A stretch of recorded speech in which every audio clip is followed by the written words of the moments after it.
I'm Meg Braff, an interior designer, and you're in my home in Locust Valley, New York. I'm going to answer a few rapid-fire questions.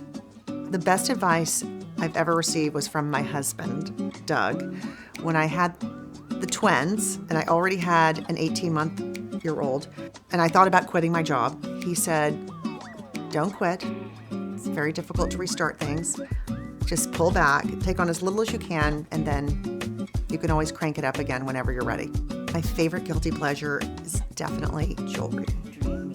I wanted to be a water ski instructor because I learned to ski when I was 6, and I dreamed about having a water ski camp at our house in Mississippi on the lake. And I thought, I really spent a lot of time thinking about it. And then ultimately that dream came and went. My dream meal is my husband's cheese souffle.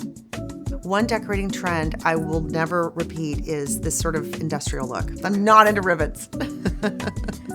Tardiness. It's sort of a sign of disrespect. Oh, I'm so bad at karaoke, but if I had to sing karaoke, it would be something like, I had the time of my life, and I owe it all to you. One thing I learned the hard way was do it right the first time. Don't take shortcuts. Get it right, do it once, and move on to the next thing. Oh, I would raid Elizabeth Taylor's closet, maybe during the Burton years. Especially if the safe is open, I would raid the closet.